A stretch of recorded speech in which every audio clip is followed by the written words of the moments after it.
Chapter 21, Bertha L. Stuckey. My mother was the fourth of 12 children born to Aaron and Anna Roop Fry. She was very strong physically, and therefore her father chose to have her help with the farm work. She was very intelligent and had every intention of going to school beyond the 8th grade. Just completing the 8th grade in school was the accepted norm of that era.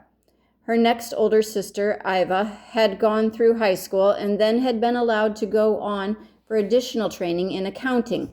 My mother was so intent on getting a further education past the 8th grade that she would daily hope that there would be a letter from the Pettisville Superintendent of Schools stating that she would be allowed to study beyond the 8th grade. It is interesting to me now how such things involving higher education and the ability to access it worked back in the 1920s. Unfortunately for her, no such letter ever came through the mail, and so she continued to work at home and in the fields. At times, this even included working on a threshing machine in the wheat fields with a crew of men. There was a period in her late teens when she began to work outside the home and make a little of her own income. At one point, she cleaned house for a local doctor and was fascinated by the medical work he would talk about with her. As she approached the age of dating, she was pursued by a man named Harold, but unfortunately for him, she was only ever interested in the guy who later turned out to be my father, John W. Stuckey. She was attracted to him by many of his gifts as well as his good looks. His black hair and personality reminded people of the Hollywood actor Ronald Reagan, who would one day become president of the United States. Mom and Dad moved to a farm after they were married in 1935. My grandparents helped him buy the farm.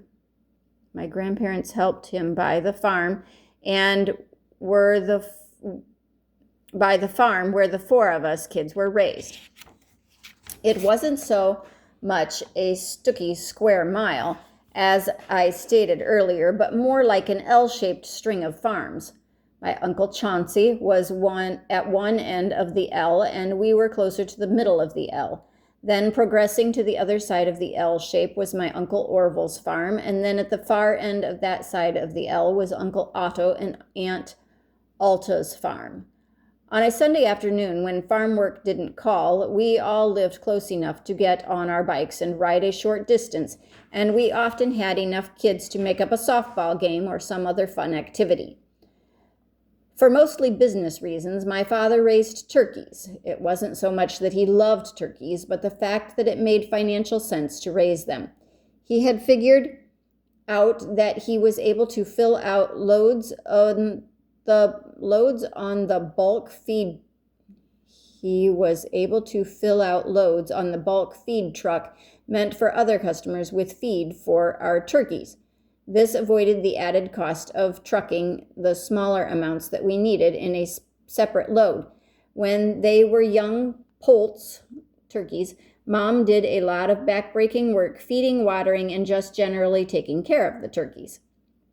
Mom also loved music and participated in the local church choir and sometimes sang in surrounding churches. She loved attending a production of The Messiah in Ann Arbor, Michigan each year around Christmas for as long as she was able. She and some of her siblings drove to Hill Auditorium in Ann Arbor annually for many years just to hear that wonderful oratorio. It became a tradition in the family, and she encouraged many of her friends and family to take advantage of that magnificent production each year. When he was about 12 years old, she paid for and took my cousin Terry to one of those Messiah concerts. He has never forgotten the pleasure of hearing that for the first time. She also passed on her love of music to us kids because she sang much of the time around home while doing housework. Before marriage, she had been rather self-effacing and meek about her talents until one day, to her surprise, her Uncle Phil Fry talked to her about his confidence in her growing leadership skills. For example, A women's conference involving several Mennonite churches in the area was being planned. The leadership committee asked my mother to take a leading role in the planning of the conference, and much to her surprise, it was Uncle Phil who pushed her to take that lead role. Up until that time, she had revered her uncle, who was a well-respected pastor and leader in the area, and she did not expect him to give her that level of respect as a woman. Because of his encouragement, she went from being a Sunday school teacher in the Lockport Mennonite Church near Stryker, Ohio, to spending summers at the Bancroft Mennonite Church in Toledo, Ohio, honoring her leadership skills and strengthening the position of women in leadership. Her leadership there opened doors to greater involvement of women in ministry roles in Northwest Ohio and beyond. My mother was a wonderful parent. When I was small, I was a bedwetter. It was obviously a troublesome problem for my parents, so Mom would come up in the middle of the night, rouse me from a deep sleep, and get me up to pee. It wasn't much fun to be awakened every night about 2 a.m. for this reason, but I suspected it was no more fun for Mom either. She tried all kinds of methods that were common remedies during that era for that particular problem. Non-prescription medications and herbal medications were tried to no avail. She even tried one of those pads with an alarm on it that went off when it began to get wet. I remember it was loud enough to wake me up, everyone else in the household, and probably the turkeys as well. Fortunately, that system worked, and the problem eventually went away, but the downside was that it gave me a lifelong aversion to loud alarm clocks. She also had two large gardens and especially loved to grow flowers. At a later stage in her life, when she was retired, she held classes in flower arranging and even took that skill to enter arrangements in the Fulton County Fair competition each fall. After my father's sudden death, she continued to live on the farm alone for another 13 years until she moved to Fairlawn Haven, a local retirement center in Archbold, Ohio. Despite a bout of depression following my dad's death, up until that time, she was adamant about not leaving the farm and going to a retirement center. It was a difficult decision for her to make, as it is for many seniors and their families. However, once she went to Fairlawn Retirement Community, she began receiving better nutrition and began to thrive and enjoy activities there. She was thrilled to be chosen one year as the nursing home queen. Her sister Orlean and her husband Mike then moved to the farmhouse that my mom had just vacated to be closer to Bertha. My youngest sister, Louise, also made regular trips from her home in Cleveland to visit our mother and to stay connected. All of us siblings felt the care of our mother in the nursing home was the utmost importance to us in her last years of life, since she could no longer care for herself. Eventually, she had multiple debilitating strokes, and all four of us children gathered at her bedside on a rotating basis during the last several days of her life. We sang to her the songs that she loved so very much from the church hymnal, which she had sung since childhood. On the morning of her death, I awoke at 6 a.m. and went to her bedside. I was blessed to be able to be with her as she died. I was alone with her and meditating on her life and what she had meant to me as a mother when I saw a vision of what I supposed to be angels standing beside her and talking with her about following the light. It was one more confirmation for me of how God's Spirit leads us through life and death. She was quite dehydrated since she was no longer drinking fluids, but as I talked about meeting Jesus, a tear was still able to form at the corner of her left eye. I decided it was time to call my sisters who were still at Orlean's home and tell them that Mother's time was close. I also called her older sister, Iva, who was elsewhere in the nursing home. Unfortunately, she was physically unable to come over to Mom's room to say goodbye, but did tell me that she appreciated the call. When my sisters arrived, we hugged and grieved together the loss of this woman who had been a wonderful mother to us all. Chapter 22, John W. Stuckey.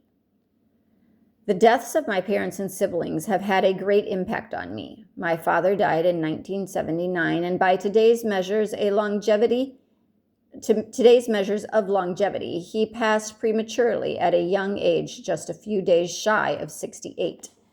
By contrast, my mother lived almost 20 years longer. The first of my parents' deaths was a major challenge for me in the somewhat unexpected and sudden death of my father, who had earlier been given a diagnosis of Alzheimer's disease. The saga began after Jeannie and I, along with our preschool children, had returned from Vietnam. On our return to the U.S., Dad was about 61 years of age, but my sisters had mentioned multiple times that he had aged significantly while we were in Vietnam.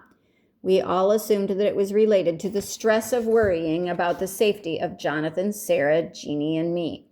None of us realized then the time bomb that was ticking away inside his brain and what trials lie ahead in the coming decade. He was very excited to see us safely return from our term of service in Vietnam, but I soon realized what my sisters had been describing to me about his condition. He was slowing mentally, and his cognitive awareness and skills were beginning to suffer. 2 months after we returned in 1971, he could still carry on a fairly good conversation, and his long-term memory was still intact. The evening when we were talking about my experience in Pleiku, he revealed that he had had a mystical or knowing experience of my ordeal in Vietnam. He had kept that a secret from not only me, but the rest of the family for over a year. As I observed that it was very difficult for him to talk about a spiritual experience, but on the other hand, it was very meaningful to him. People of that generation, especially the conservative farm folk that made up many of my extended family, thought that type of mystical experience to be abnormal, a bit weird, or strange, and therefore would naturally keep it to themselves so as not to be considered strange by their peers. But I cherished sharing that experience with my father over many other things in his life. The Holy Spirit joined us together in a powerful, unique way from halfway around the world that night. It was an experience very meaningful and enlightening for both of us. In hindsight, I believe that our time in Vietnam was a strain on my parents, especially my father, as he worried about my family's health and well-being in South Vietnam. The ultimate result of that strain seemed to age my father more rapidly than a male in his 60s should normally age. Maybe it was just early dementia starting around age 60, and I didn't recognize it because I was away from him so much. I'll never know. There is certainly no evidence that mental stress and strain can cause Alzheimer's disease. Fortunately, God granted him over 7 or 8 years of decent health to enjoy his grandson, Jonathan Allen, who would be the only male to carry on the John W. Stuckey family name. He also received great enjoyment from getting to know his new granddaughter, Sarah Louise. However, as time went on, he began having more trouble with his memory and increased difficulty contrasting and holding conversations. In 1978, one reason my sister Louise decided to hold her wedding ceremony at the farm in Archibald rather than in a large church was so that John wasn't subjected to large crowds and the need to meet, greet, and converse with many people.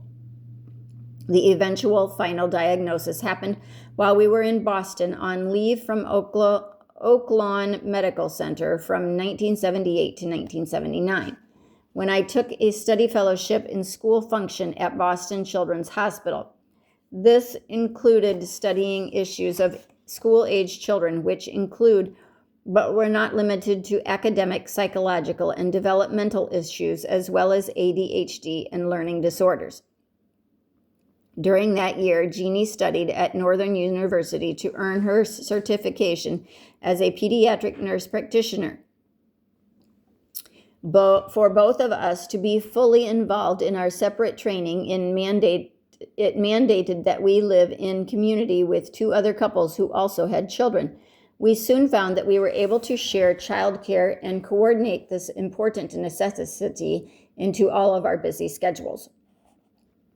Our sojourn in Boston was very exciting in many ways, but there were also major stresses for us as the parents of 2 young children. That made trying to keep track of how my father was doing with his slow progressive Parkinson's and the associated neurological issues difficult. Fortunately, due to the medical associations and networking I had developed in Boston, I was able to arrange for an evaluation of my father by the head of neurology at Massachusetts General Hospital. Ironically, I had first met him not at the hospital as one might expect, but when we attended a Mennonite house church in Boston where he also attended. His name was Dr. Joseph Martin, and knowing him personally enabled me to have him examine and evaluate Dad's worsening condition. When I asked that favor of him, he was more than happy to work Dad into his busy schedule. So after getting an appointment, my mother and father got on a plane and flew to Boston. My mother later told me that on the flight, my father slowly tried to tell her that he hoped the medical team in Boston could do something to help his difficulties with balance, memory, and just life in general. At that point in time, we were all under the impression that he had slowly progressive Parkinson's disease. He had been previously evaluated in a Toledo hospital by a neurologist who had diagnosed him with that illness. Once in Boston, Dr. Martin saw Dad in his office and then placed him in the hospital for tests for several days and came to a markedly different conclusion. He was certain that it was not Parkinson's, but instead Alzheimer's dementia. This was a difficult diagnosis for all of us to accept as a family, and probably most of all for Dad. But he carried the heavy weight of that diagnosis with grace and courage. We as a family, especially my mother, knew then that we would all need the grace and power of the Holy Spirit to lead us through the dark and rough valleys which lay ahead. There are about 10 different types of dementia, which Alzheimer's dementia is just one. One of them is Parkinson's disease with an associated dementia, which is similar to Alzheimer's, which may not have been differentiated by neurologists back in the 1970s. Either way, most often the diseases are slowly progressive over the years, and so I thought I would have Dad around for a good many years yet. But it became obvious as the year progressed that the disease was inexorably taking its toll, and Dad wasn't able to enjoy life much anymore. Then one morning in December of 1979, I was shocked when I got a frantic call from Mom asking me as a physician to call the hospital and to tell them to stop trying to resuscitate Dad. When I got over the shock of what she was asking me to do, she went on to explain that Dad had fallen over backwards and hit his head on the floor very hard and was unconscious. Whether he had a cerebral event first and fell or lost his balance first and then fell was a moot point. Mom called my Aunt Sadie Stuckey, who was a nurse, and she tried to resuscitate him for a short time. While they waited for the rescue squad to arrive, Mom said that they talked about things which we would in today's world call advanced directives. She knew Dad would not want to live as a vegetable, and she was already having difficulty taking care of him at home. Easily available in today's world, memory or special dementia care units were not a thing in the 1970s. As it turned out, there was no need for me to call the hospital and give any directives to the emergency department personnel. By the time they had decided to cease their resuscitation efforts, up until a few years before, Dad had lived a good life, and I loved him and would miss him very much. But the shock of his unexpected death still had a significant impact on me.